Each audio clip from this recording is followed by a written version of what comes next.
한국에 다녀온 외국인들 사이에서 부럽다는 말이 돌기 시작했습니다. 놀랍다를 넘어선 부럽다였습니다.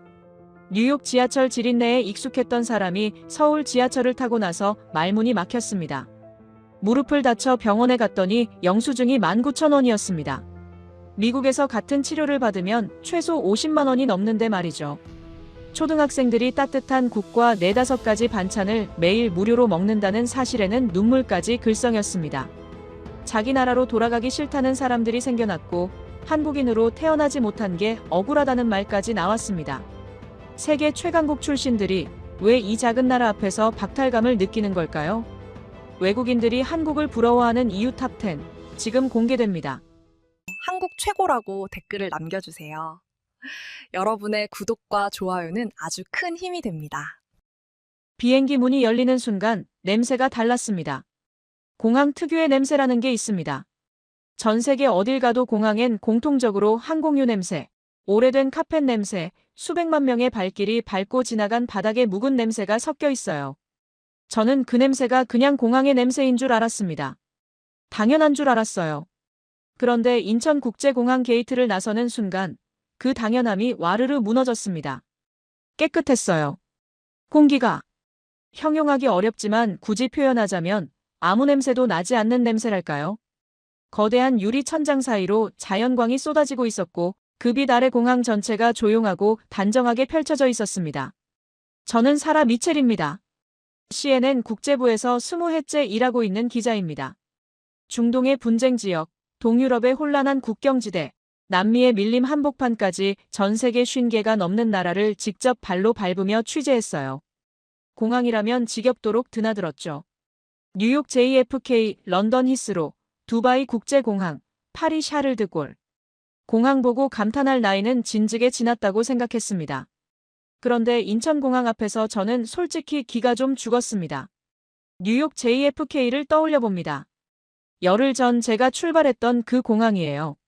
좁고 낡은 게이트, 형광등이 반쯤 나간 천장, 줄을 서도 끝이 없는 입국 심사대 어디 있는지. 한참을 헤매야 겨우 찾을 수 있는 수화물 찾는 곳. 그 앞을 가득 채운 택시 기사들의 고함 소리와 매캐한 배기가스 냄새. 그게 미국에서 제일 크다는 국제공항의 현실이었습니다. 제가 20해 동안 드나들며 당연하게 받아들였던 그 풍경이요.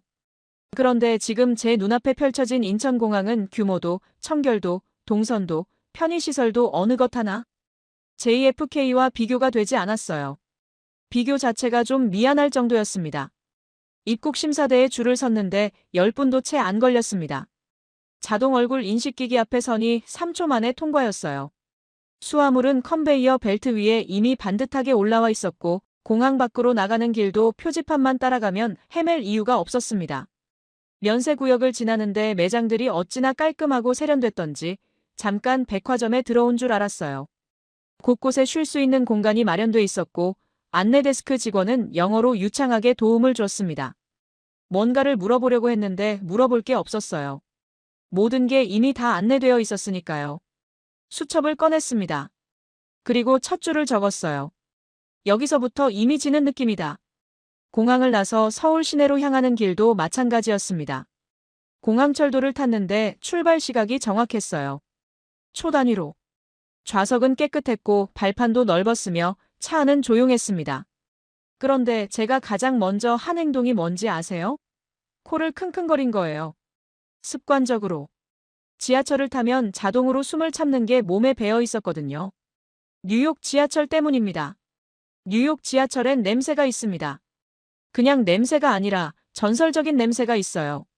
뉴욕에 사는 사람들은 그걸 그냥 지하철 냄새라고 부르지만 솔직히 말하면 수십 년치 오물과 땀과 쥐 냄새가 복합적으로 숙성된 냄새입니다. 뉴욕 지하철을 타본 외국인들이 하나같이 충격을 받는 게 바로 그 냄새예요. 저는 그게 지하철의 당연한 조건인 줄 알고 살았습니다. 그런데 인천공항철도 안에서 저는 아무런 냄새도 맡지 못했어요. 킁킁거리다가 멋쩍어서 주변을 살펴봤는데 한국 승객들은 그냥 자연스럽게 앉아서 핸드폰을 보거나 눈을 감고 있었습니다. 이게 이 사람들에겐 그냥 일상인 거였어요. 창문도 깨끗해서 밖이 선명하게 보였습니다.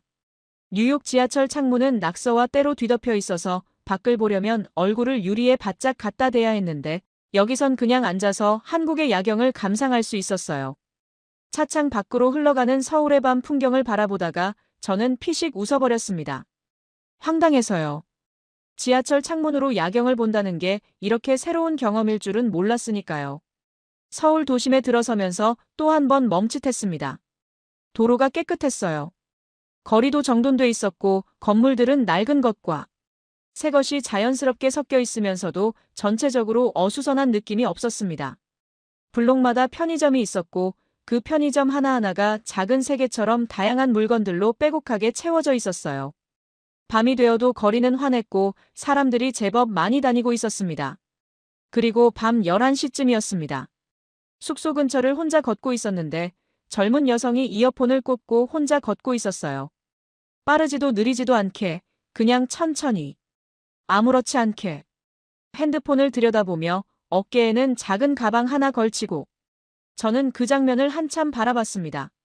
주변 사람들도 그 여성에게 눈길 한 번 주지 않았어요. 신경 쓰는 사람이 아무도 없었습니다. 뉴욕에서라면 절대 하지 않을 행동이었습니다. 저도 제 딸도. 아니, 제가 아는 뉴욕 여성이라면 누구도 밤에 혼자 이어폰까지 꽂고 핸드폰 보면서 걷지 않아요. 어릴 때부터 들어온 말이 있습니다. 밤에 혼자 다니지 마라. 이어폰 끼고 걷지 마라. 핸드폰 꺼내 들고 다니지 마라. 백팩은 앞으로 매라. 지갑은 안쪽 주머니에 넣어라. 그게 뉴욕에서 살아가는 기본 상식이었는데 이 여성은 그 상식을 죄다 어기면서도 아무런 긴장감 없이 걷고 있었습니다. 수첩에 두 번째 줄을 적었습니다. 우리 딸은 저렇게 못 다닌다. 그리고 잠깐 펜을 멈췄어요. 왠지 모르게 가슴 한켠이 묵직해졌거든요. 부러움이라는 감정이 이렇게 갑자기 찾아오는 건지 몰랐습니다. 공항에서 숙소까지 채 몇 시간이 되지 않는 시간이었어요.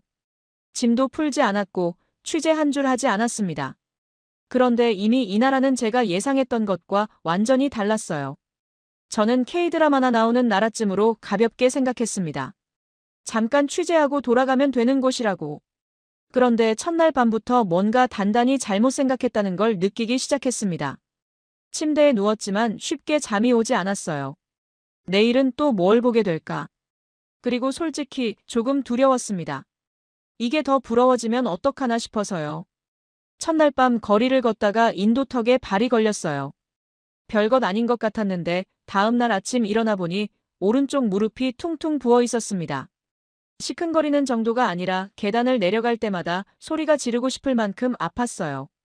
해외 취재 중 다치는 건 이번이 처음이 아니었습니다. 중동에서 취재할 때 발목을 삐었고 남미에서는 열병으로 사흘을 앓은 적도 있어요. 그래서 해외에서 병원 가는 게 얼마나 번거롭고 비싼 일인지 몸으로 잘 알고 있었습니다. 일단 숙소 프런트에 물어봤어요. 근처에 정형외과 있냐고. 직원이 핸드폰으로 검색을 하더니 걸어서 5분 거리에 있다고 했습니다. 예약이 필요하냐고 물었더니 그냥 가시면 된다고 했어요. 그냥요? 미국에서 정형외과 전문의를 만나려면 적어도 2주에서 한 달은 기다려야 합니다. 그것도 주치의가 먼저 의뢰서를 써줘야 전문의 예약 자체가 가능해요. 의뢰서 없이는 전문의를 만날 수조차 없는 구조입니다. 그리고 보험회사에 사전 승인을 받아야 하고 승인이 나도 본인 부담금이 따로 붙고 검사를 받으면 검사비가 또 따로 청구되는 구조예요. 미국에서 무릎이 아파 전문의에게 진료받고 엑스레이까지 찍으면 최소 50만 원, 보험이 없으면 100만 원이 훌쩍 넘는 경우도 흔합니다. 그래서 많은 미국인들이 그냥 참아요. 진짜로요. 참을 수 없을 만큼 아파질 때까지 버티다가 응급실을 갑니다. 응급실이요. 미국 응급실 한번 다녀오면 어떤 일이 벌어지냐면 청구서가 나중에 날아옵니다. 구급차를 불렀다면 거기서부터 시작이에요. 구급차 한 번 타는데 최소 300만 원에서 400만 원이 깨집니다. 달러로 2,500달러에서 3,000달러 수준이에요. 구급차 타고 응급실 가서 의사 얼굴 보고 피검사 한 번 하면 그게 또 수백만 원이 됩니다. 보험이 있어도 공제 금액이 워낙 높아서 실제로 내야 하는 돈이 만만치 않아요. 그래서 미국인들 사이에서는 이런 말이 있습니다. 아프면 일단 버텨라. 병원 가면 더 아프다. 그런 생각을 머릿속에 가득 안고 정형외과 문을 밀었습니다. 접수대에 외국인이라고 했더니 여권 주세요 라고 했어요. 여권을 건네고 잠깐 기다렸습니다. 진짜 잠깐이었어요. 10분도 안 됐습니다. 이름이 불렸고 진료실로 들어갔어요. 의사 선생님이 제 무릎을 직접 만져보더니 엑스레이 한번 찍어봅시다 했습니다. 미국이었다면 그 말 한마디가 나오기까지 몇 주가 걸렸을 거예요. 여기선 그냥 바로 복도 건너편 검사실로 걸어갔습니다. 엑스레이 결과는 같은 날 나왔어요. 진료실에서 사진을 같이 보면서 의사 선생님이 설명해줬습니다. 뼈에는 이상 없고 인대가 살짝 늘어난 거라고. 냉찜질하고 진통 소염제 먹으면서 며칠 쉬면 된다고 했어요. 처방전을 써줬고 바로 옆 약국에서 약을 받았습니다. 진료 시작부터 약 받기까지 총 걸린 시간이 1시간이 채 안 됐어요. 계산서를 받아들었을 때 저는 처음에 잘못 본 줄 알았습니다. 15,000원이었습니다. 진료비에 엑스레이 검사비가 다 포함된 금액이었어요. 약값은 별도로 4,000원이었고요. 합쳐서 19,000원. 달러로 환산하면 대략 14달러 정도였습니다. 저는 지갑을 열면서 혹시 추가 청구서가 따로 나오는 거냐고 물어봤어요. 직원분이 의아한 표정으로 이게 다라고 했습니다. 보험 적용이 된 거냐고 다시 물었더니 외국인은 보험이 안 되니까 이게 그냥 원래 가격이라고 했어요. 보험 없이 19,000원. 저는 숙소에서 여기까지 택시를 탔는데 택시비가 8,000원이었습니다. 서울에서 무릎 다쳐서 전문의한테 진료받고 엑스레이 찍은 비용이 공항에서 숙소까지 오는 택시비보다 조금 더 나온 거예요. 이 사실을 머릿속으로 몇 번이나 되뇌었습니다.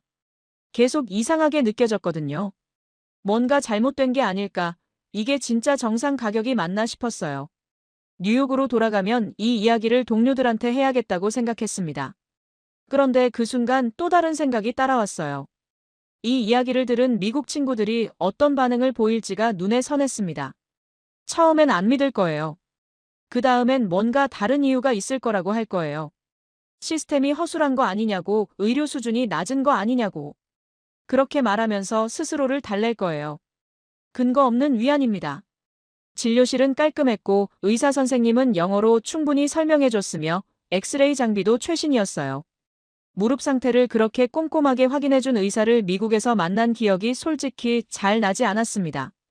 병원을 나와서 약국에서 약을 받아들고 걸어오면서 저는 수첩을 꺼냈습니다. 뉴욕에서 구급차 한 번 타는 돈이면 서울에선 200번 넘게 치료받겠다. 그리고 잠시 멈췄어요. 이 나라 사람들은 아프면 그냥 병원에 가는구나. 참지 않아도 되는구나. 두렵지 않아도 되는구나. 그게 당연한 나라에서 살고 있구나. 그 당연함이 저는 왜 이렇게 낯설게 느껴지는지, 그리고 왜 이렇게 부러운지. 무릎보다 그게 더 시큰거렸습니다. 약을 챙겨 먹고 냉찜질을 하면서 이런 생각을 했어요. 한국의 의료 이야기는 이미 세계 여러 곳에서 회자됩니다. 하지만 직접 경험하기 전까지 그냥 통계 속 숫자였어요. 코로나 시기에 한국의 방역 대응이 얼마나 빠르고 체계적이었는지 전 세계 언론이 떠들썩하게 보도했을 때도 저는 그냥 잘 갖춰진 나라인가 보다 정도로만 생각했습니다. 그게 내 무릎 하나로 이렇게 생생하게 체감될 줄은 몰랐어요. 이 나라에서는 아픈 게 재앙이 아니었습니다. 그냥 불편함이었어요. 그 차이가 얼마나 큰지 저는 19,000원짜리 영수증 한 장으로 배웠습니다. 한국에서 처음으로 운 건 밥 때문이었습니다. 정확히는 밥상 때문이었어요. 아니, 더 정확히 말하면 아이들 밥상 때문이었습니다. 무릎이 어느 정도 가라앉고 나서 서울 시내 초등학교 취재 허가를 받았어요. 교육 시스템을 들여다보는 기사를 쓸 계획이었는데 점심시간에 맞춰 학교에 도착했습니다. 교장 선생님이 급식실도 보여주겠다고 하셔서 따라갔어요. 그리고 멈췄습니다. 배식대 위에 음식들이 줄지어 놓여 있었어요. 따뜻한 쌀밥, 국, 김치, 그리고 반찬이 4-5가지. 아이들이 식판을 들고 차례로 받아가는데 식판 위에 담기는 것들이 어찌나 다채로운지 처음엔 뭔가 특별한 날인 줄 알았습니다. 무슨 행사가 있냐고 교장 선생님께 물었더니 아니요, 그냥 오늘 급식이에요 라고 하셨어요. 그냥 급식이요. 저는 초등학교 시절 점심으로 무엇을 먹었는지 기억합니다. 선명하게요. 냉동 피자였어요. 오븐에 구워 나온 피자, 냉동 감자튀김, 종이팩 우유. 그게 화요일 메뉴였고 목요일엔 치킨 너겟이 나왔습니다. 금요일은 그나마 나은 날이었는데 핫도그가 나왔거든요. 채소라고 부를 수 있는 게 나오던 날이 거의 없었어요. 나와도 케첩이었습니다. 미국 학교 급식이 형편없다는 건 미국 안에서도 오래된 논쟁거리입니다. 언론도 여러 번 다뤘고 유명 셰프들이 개선 캠페인을 벌이기도 했어요. 오바마 행정부 시절에는 학교 급식 개혁이 정책 의제에 오르기도 했습니다. 그런데 지금도 많은 학교에서 냉동식품 위주의 급식이 나와요. 그 나라의 아이가 이 나라 급식을 보면 어떤 표정을 지을까 하는 생각이 들었습니다. 식판을 받아든 아이들이 자리에 앉는 모습을 지켜봤어요. 국을 먹고 김치를 집어먹고 반찬을 이것저것 맛보는 자연스러운 모습이었습니다. 어떤 아이는 김치를 자박자박 씹으며 옆 친구와 웃고 있었어요. 그게 너무 당연한 일상인 표정으로요. 저는 그 장면을 보면서 뭔가 가슴이 먹먹해졌습니다. 설명하기 어려운 감정이었는데 굳이 이름을 붙이자면 박탈감에 가까웠어요. 내가 저 나이일 때 저런 밥을 먹었더라면. 복도로 나와서 교장 선생님께 급식비가 얼마나 되냐고 물었습니다. 무료라고 하셨어요.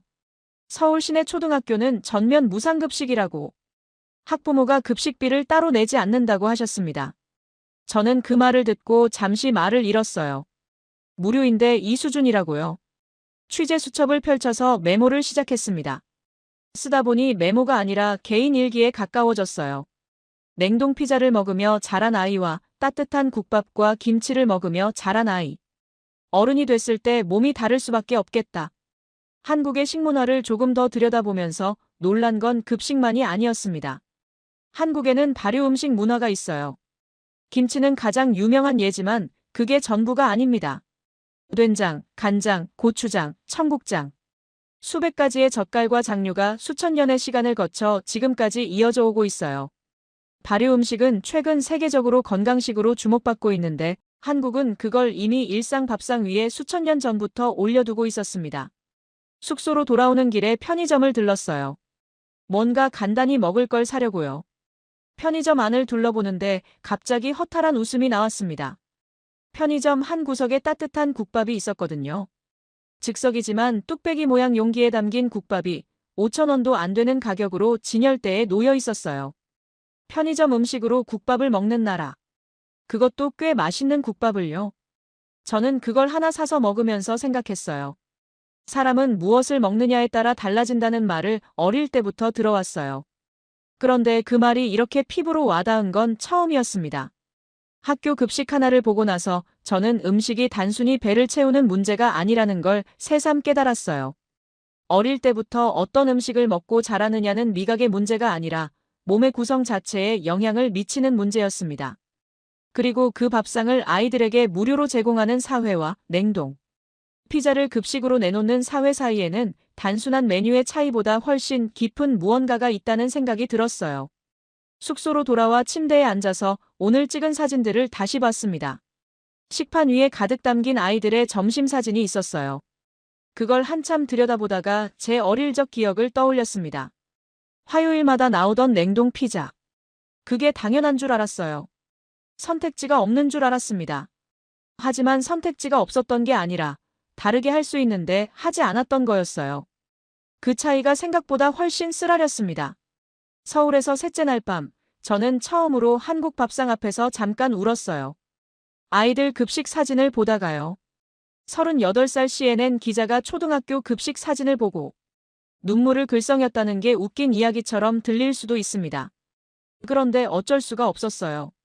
그건 급식에 대한 감동이 아니라 당연하게 주어졌어야 할 것들이 당연하지 않았다는 뒤늦은 깨달음이었으니까요. 내일은 교육 현장을 좀 더 깊이 들여다볼 계획이었습니다. 한국 아이들이 어떻게 공부하는지, 왜 학업 성취도가 그토록 높은지. 그런데 이미 예감이 왔어요. 내일도 아마 또 부러워지겠구나 싶었습니다. 한국 아이들이 왜 똑똑한지 저는 젓가락에서 처음 힌트를 얻었습니다. 취재 이틀째 오전, 서울 시내 초등학교 수업을 참관했습니다. 교장 선생님이 여러 학년을 돌아볼 수 있도록 배려해 주셨어요. 저는 수업 내용보다 아이들 자체를 관찰했습니다. 손을 드는 방식, 필기하는 속도, 선생님 설명을 듣는 자세. 뭔가 다르다는 느낌이 들었는데 처음엔 그게 뭔지 정확히 짚어내지 못했어요. 그러다 점심시간 급식실에서 다시 아이들을 봤습니다. 그리고 알아챘어요. 손이었습니다. 아이들이 젓가락을 쓰고 있었어요. 당연한 얘기 같지만 제가 놀란 건 그게 아니었습니다. 초등학교 저학년 67살짜리 아이들이 젓가락으로 작은 콩자반을 집어먹고 있었어요. 미끄럽고 작은 콩알을 얇은 쇠젓가락 2개로 흘리지 않고 능숙하게. 그게 너무 자연스러운 나머지 저는 한참을 그냥 바라봤습니다. 미국 아이들은 그 나이에 포크를 씁니다. 포크는 찍으면 되니까 손에 정밀한 제어가 필요 없어요. 젓가락은 달라요. 2개의 막대를 서로 다른 힘으로 조절하면서 물체를 집어야 하는데 손가락 관절 여러 개가 동시에 서로 다른 방향으로 미세하게 움직여야 합니다. 뇌과학자들이 젓가락질을 두고 손가락 근육과 두뇌를 동시에 발달시키는 행위라고 말하는 이유가 있었어요. 한국 아이들은 밥을 먹으면서 매일 그 훈련을 하고 있었습니다. 훈련이라고 인식하지 않은 채로요. 숙소로 돌아와 자료를 확인했습니다. 24년에 발표된 국제 IQ 비교 데이터였어요. 109개 나라를 대상으로 한 조사였는데 한국은 평균 IQ 110.8로 5번째였습니다. 세계 평균이 99.6이었으니 세계 평균보다 11점 이상 높은 거였어요. 미국은 어디였냐고요? 96.5, 77번째였습니다. 세계 평균에도 못 미쳤어요. 저는 이 숫자를 처음 봤을 때 솔직히 좀 불편했습니다. 인정하고 싶지 않은 데이터였거든요. 그런데 숫자는 숫자예요. 불편하다고 틀린 게 아니었습니다. 여기서 중요한 건 한국 사람들이 태어날 때부터 더 똑똑하다는 게 아니에요. 유전자가 나라별로 다를 이유는 없으니까요. 중요한 건 한국이라는 사회 시스템이 사람을 더 똑똑하게 만드는 방향으로 설계되어 있다는 거였습니다. 밥상에서부터 학교에서, 일상에서, 손가락을 쓰는 방식에서까지. 그 설계가 수백 년에 걸쳐 차곡차곡 쌓여온 거예요. 학교 수업도 그랬어요. 참관한 수학 수업에서 선생님이 칠판에 문제를 하나 쓰자 아이들이 공책에 풀기 시작했습니다.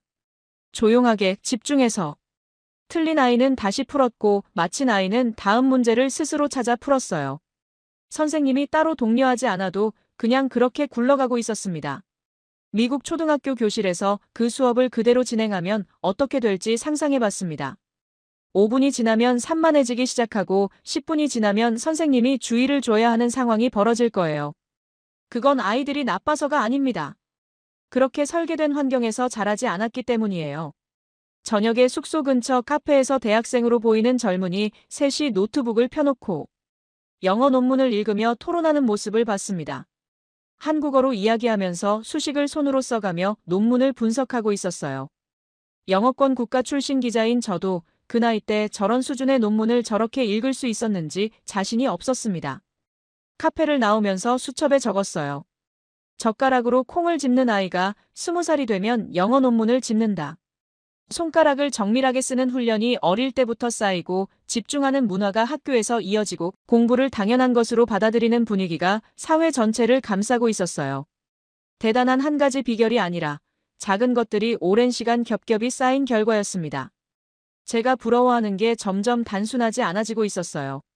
처음엔 공항이 부러웠고 병원비가 부러웠고 급식이 부러웠습니다. 그런데 이제는 이 나라가 사람을 키우는 방식 자체가 부러워지고 있었어요. 시스템이 부러운 거였습니다. 그리고 시스템이 부러운 건 지하철이나 병원비가 부러운 것보다 훨씬 더 무거운 감정이었어요. 내일은 반도체 공장 취재가 예정되어 있었습니다. 처음엔 그냥 경제기사를 위한 일정이었는데 이제는 다르게 보일 것 같았어요. 젓가락을 쥐며 자란 손이 반도체를 만든다는 게 그게 그냥 우연이 아닐 것 같아서요. 반도체 공장 취재 허가를 받는데 꽤 공을 들였습니다. 보안이 워낙 철저해서 내부까지 들어가긴 어려웠고 결국 경기도에 위치한 관련 연구시설 로비와 홍보관까지만 접근할 수 있었어요. 그래도 담당자가 직접 설명을 해주겠다고 해서 노트북과 카메라를 들고 찾아갔습니다.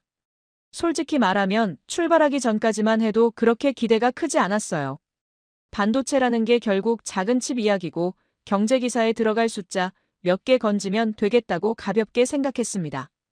그 가벼운 생각이 시설 홍보관에 들어선 지 30분 만에 완전히 박살났어요. 담당자가 화면 앞에 서서 설명을 시작했습니다. HBM이라는 단어가 처음 나왔을 때 저는 솔직히 뭔지 몰랐어요. 고대 역폭 메모리, 즉 HBM은 AI 연산에 특화된 고성능 메모리 반도체입니다. 챗GPT가 질문에 답할 때, 자율주행차가 도로를 인식할 때, 전 세계 데이터 센터가 정보를 처리할 때 그 모든 연산의 핵심에 이 칩이 들어간다고 했어요. 그리고 그 칩의 전 세계 생산량 중 약 80%가 한국에서 나온다고 했습니다. 저는 그 숫자를 듣고 잠깐 멈췄어요. 80%라고요? 다시 확인했습니다. 맞았어요. SK하이닉스가 60%에 가까운 점유율로 세계 1위였고 삼성전자가 그 뒤를 잇고 있었습니다. 일반 메모리 반도체인 D램 시장도 마찬가지였어요. 삼성과 SK하이닉스를 합치면 전 세계 D램 시장의 약 70%를 한국이 쥐고 있었습니다. 저는 지금 2026년의 이야기를 하고 있어요. AI 전쟁이라는 말이 나온 지 꽤 됐지만 지금 이 순간은 그 전쟁이 진짜 격화된 시점입니다. 미국의 빅테크 기업들, 중국의 거대 IT 기업들, 유럽의 AI 스타트업들이 앞다투어 더 크고 빠른 AI 모델을 내놓고 있어요. 그 경쟁의 핵심 자원은 GPU이고 GPU 안에 들어가는 핵심 부품이 바로 HBM입니다. HBM 없이는 AI 연산 자체가 불가능해요. 아무리 뛰어난 소프트웨어를 만들어도 아무리 많은 돈을 쏟아부어도 이 칩이 없으면 그냥 깡통이에요. 그 깡통을 면하게 해주는 나라가 한국이었습니다. 담당자가 말했어요. 미국 AI 기업들이 한국 반도체 수급에 차질이 생길 때마다 얼마나 긴장하는지 아느냐고. 엔비디아, 마이크로소프트, 구글. 이 회사들의 AI 사업이 한국 공장 가동률에 직접 영향을 받는다는 걸 미국 본토에 있을 때는 피부로 느끼기 어렵다고 했어요. 저도 그랬습니다. 실리콘밸리 취재를 꽤 해봤는데 거기서 한국 이야기가 나오는 경우가 그렇게 많지 않았거든요. 그런데 한국에서 보니까 보였어요. 연결고리가. 세계가 AI를 갖고 싸우는 동안 한국은 그 싸움의 탄약을 만들고 있었습니다. 홍보관 한쪽 벽에 세계 지도가 걸려 있었어요. 한국 반도체가 공급되는 나라들이 표시되어 있었는데 지도가 거의 다 채워져 있었습니다. 미국, 중국, 일본, 유럽 전역, 동남아시아, 중동까지. 저는 그 지도를 한참 바라봤어요. 면적으로 보면 한국은 작은 나라입니다. 미국의 한 개 주보다도 작아요. 그런데 그 작은 나라가 전 세계 AI 산업의 심장을 쥐고 있었습니다. 심장이 멈추면 몸 전체가 멈추듯 한국 반도체 공급이 끊기면 전 세계 AI 생태계가 흔들리는 구조였어요. 이게 과장이 아니라는 걸 담당자가 꺼내놓은 수치들이 하나하나 증명하고 있었습니다. 취재를 마치고 나오는 길에 혼자 생각에 잠겼어요. 미국은 반도체 산업의 주도권을 되찾겠다며 막대한 보조금을 쏟아붓고 있습니다. 반도체 지원법을 만들고 자국 내 공장 건설을 독려하고 있어요. 그 배경에는 한국과 대만에 대한 의존도를 줄이고 싶다는 절박함이 있습니다. 그런데 반도체 공장 하나를 짓는데 수조 원이 들고 첨단 공정 기술을 확보하려면 수십 년의 축적이 필요해요. 돈을 쏟는다고 하루아침에 따라잡을 수 있는 게 아니었습니다. 한국은 그 수십 년을 이미 걸어온 나라였어요. 삼성이 반도체 사업에 뛰어들던 시절, 많은 사람들이 비웃었다고 합니다. 메모리 반도체는 일본이 장악하고 있었고 기술 격차는 넘사벽이었어요. 그런데 한국은 포기하지 않았습니다. 실패하고 다시 투자하고 또 실패하고 또 투자했어요. 그게 쌓이고 쌓여서 지금 세계 80%의 HBM이 한국에서 나오는 현실이 된 거였습니다. 시설을 나서면서 수첩에 적었어요. 세계가 AI를 갖고 싸우는 동안 한국은 그 싸움의 탄약을 만들고 있다. 그리고 조용히 이미 이겼다. 돌아오는 차 안에서 창밖을 바라보다가 묘한 감정이 올라왔습니다. 부러움이었는데 이번엔 그 결이 좀 달랐어요. 지하철이나 병원이나 급식이 부러울 때는 제가 받지 못한 편의를 부러워하는 감정이었습니다. 그런데 지금 이 부러움은 달랐어요. 세계가 필요로 하는 것을 만드는 나라, 그 나라가 된다는 게 어떤 의미인지를 부러워하는 감정이었습니다. 작은 나라가 세계의 뇌를 만들고 있었어요. 그리고 그 사실을 정작 세계는 잘 모르고 있었습니다. 한국에 오기 전 저는 한류를 트렌드 정도로 생각했습니다. 유행은 왔다가 가는 거니까요. 저도 넷플릭스에서 오징어 게임을 봤고 BTS 노래를 들어봤으며 한국 드라마가 미국에서 인기 있다는 기사를 썼습니다. 그런데 기사를 쓰면서도 속으로는 이게 한때의 유행이겠거니 했어요. 일본 애니메이션이 한때 세계를 휩쓸었던 것처럼 시간이 지나면 잦아들겠거니 했습니다. 서울에 와서 생각이 바뀌었어요. 완전히요. 취재 중에 홍대 근처를 걸을 일이 있었습니다. 주말 오후였어요. 거리에 외국인들이 넘쳤는데 단순한 관광객 분위기가 아니었습니다. 한국 아이돌 굿즈를 들고 있는 동남아시아 청년들, 한국어로 된 간판을 사진 찍는 유럽 여성들, 떡볶이를 먹으며 브이로그를 찍는 미국 대학생들. 그들이 공통적으로 하는 행동이 있었어요. 한국어를 쓰려고 노력하는 거였습니다. 서툴지만 진지하게요. 저는 그 장면이 꽤 오래 머릿속에 남았습니다. 영어는 세계 공용어입니다. 전 세계 어딜 가도 영어를 배우려는 사람들이 있어요. 그런데 한국어를요? 한국어는 한국 밖에서 쓸 일이 사실상 없는 언어입니다. 인구도 약 5천만 명 수준으로 세계 언어 순위로 보면 그렇게 높지 않아요. 그런데 지금 전 세계 수많은 젊은이들이 자발적으로 한국어를 배우고 있습니다. 왜요? K-드라마를 자막 없이 보고 싶어서, 좋아하는 아이돌 노래, 가사를 이해하고 싶어서, 한국 예능을 원어로 즐기고 싶어서. 문화가 언어를 끌어당기고 있었습니다. 숫자를 들여다봤어요. 한국 인구는 약 5,200만 명입니다. 전 세계 인구의 약 0.6%예요. 그 0.6%가 만들어낸 콘텐츠가 지금 어디까지 갔는지를 생각하면 머리가 좀 어지러워집니다. 봉준호 감독의 기생충은 아카데미 시상식에서 비영어권 영화 최초로 작품상을 받았어요. 오징어 게임은 넷플릭스 역사상 가장 많이 시청된 시리즈가 됐습니다. BTS는 빌보드 차트를 영어 노래가 아닌 곡으로 점령했어요. 한 가지씩 보면 대단한 성취입니다. 그런데 이게 동시에 일어나고 있다는 게 더 놀라운 거였어요.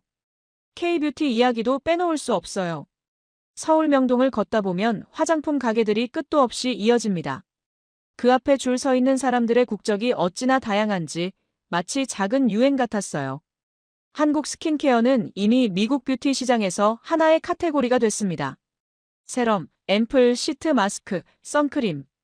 이 단어들이 미국 뷰티 유튜버들의 일상 언어가 된 지 꽤 됐어요. 한국 브랜드를 쓴다는 게 뷰티의 진심이라는 신호로 통하는 세상이 됐습니다. 음식도 그렇습니다. 제가 뉴욕에서 살 때 한국 식당은 코리아타운 안에서만 주로 찾아볼 수 있었어요. 그런데 지금은 달라요. 맨해튼 곳곳에 한국식 바비큐 식당이 생겼고 편의점에서 불닭볶음면을 파는 게 자연스러운 일이 됐습니다. 김치는 이미 서양 건강식품 코너에서 찾을 수 있고 한국식 치킨은 뉴욕 배달앱에서 상위권 메뉴에 올라 있어요. 문화 수출이라는 표현을 씁니다. 그런데 저는 서울에 와서 그 표현이 좀 부족하다는 생각을 했어요. 수출은 물건을 보내는 거잖아요. 한국이 하고 있는 건 그게 아니었습니다. 한국은 세계 사람들이 스스로 원해서 끌려오게 만들고 있었어요. 밀어내는 게 아니라 당기는 거였습니다. 저 같은 경우만 봐도 그래요. 저는 취재를 하러 왔지만 어느 순간부터 취재 대상이 아니라 한국 문화를 소비하고 있는 제 자신을 발견했습니다. 숙소 근처 분식집에서 떡볶이를 먹으며 한국 드라마를 찾아보고 있었어요. CNN 기자가 서울 골목 분식집에서 드라마를 보고 있다니 1년 전에 저라면 상상도 못할 장면이었습니다. 한국 문화 콘텐츠에는 뭔가 독특한 게 있어요. 화려하지만 공허하지 않고 대중적이지만 깊이가 있습니다. 기생충을 보면서 전 세계 사람들이 자기 나라 이야기처럼 느끼는 건 그 안에 보편적인 인간의 감정이 담겨 있기 때문이에요. BTS 노래가 언어를 몰라도 감동을 주는 건 그 안에 진심이 있기 때문이고요. 흉내낼 수 없는 건 기술이 아니라 진심이었습니다. 취재 노트를 정리하다가 문득 이런 생각이 들었어요. 미국은 오랫동안 문화 강국이었습니다. 헐리우드, 팝 음악, 패스트푸드, 청바지. 미국 문화가 세계를 덮은 시대가 있었어요. 지금도 그 영향력은 여전히 크고요. 그런데 최근 10여 년 사이에 뭔가 달라지고 있었습니다. 세계 젊은이들이 미국 콘텐츠만큼 어떤 면에서는 그보다 더 열정적으로 한국 콘텐츠를 소비하고 있었어요. 저는 그걸 부정하고 싶지 않았습니다. 사실이니까요. 수첩에 적었어요. 한국은 우리에게 소개되는 나라가 아니었다. 어느새 우리를 흡수하는 나라가 되어 있었다. 내일은 전혀 다른 취재가 기다리고 있었습니다. 한국의 역사, 그것도 가장 극적인 순간들을 들여다볼 계획이었어요. 훈민정음과 이순신 장군 이야기였습니다. 솔직히 역사 취재는 좀 지루하지 않을까 생각했는데 그 생각이 또 틀렸습니다. 한국 역사는 지루하지 않았어요. 오히려 믿기 어려웠습니다. 역사 취재를 준비하며 한국의 문자를 처음 접했을 때 저는 솔직히 오만한 생각을 했습니다. 아무리 쉽다 한들 한 나라의 문자를 익히는데 몇 달은 걸리겠지라고요. 하지만 그 오만함이 깨지는 데는 정확히 2시간이 걸렸습니다. 담당 코디네이터가 건네준 자음 14개와 모음 10개의 표를 훑어본 지 불과 2시간 만에 저는 뜻은 몰라도 거리의 간판들을 소리내어 읽기 시작했습니다. 이건 언어를 배운다는 개념이 아니라 마치 잘 설계된 소프트웨어 매뉴얼을 익히는 기분이었습니다. 영어나 프랑스어처럼 수천 년간 무질서하게 변형되어 온 서구의 언어들은 수많은 예외 규칙과 불규칙, 변화라는 언어적 혼란을 품고 있습니다. 하지만 1443년 세종이라는 천재적인 군주가 창제한 한글은 철저히 과학적이고 논리적이었습니다. 발음기관의 모양을 본떠 글자를 만들고 디지털 시대의 바이너리 코드처럼 명확한 규칙으로 조합되는 이 문자를 보며 저는 전율을 느꼈습니다. 2026년 현재 전 세계 AI 학자들이 한글을 컴퓨터와 가장 완벽하게 통신할 수 있는 문자로 꼽는 이유를 기자로서 비로소 이해한 순간이었습니다. 500년 전의 왕이 어떻게 21세기 디지털 시대를 예견하고 이런 문자를 설계했을까요? 이건 인간의 영역을 넘어선 지적경이었습니다. 하지만 저를 더 깊은 충격에 빠뜨린 건 그 다음에 마주한 한 인물의 기록이었습니다. 바로 이순신이라는 이름의 장군이었죠. 처음 명량해전의 기록을 읽었을 때 저는 제 눈을 의심하며 본사에 팩트체크를 요청했습니다. 배 12척으로 133척의 함대를 격파했다는 대목은 제 상식으로는 명백한 과장된 영웅 신화였으니까요.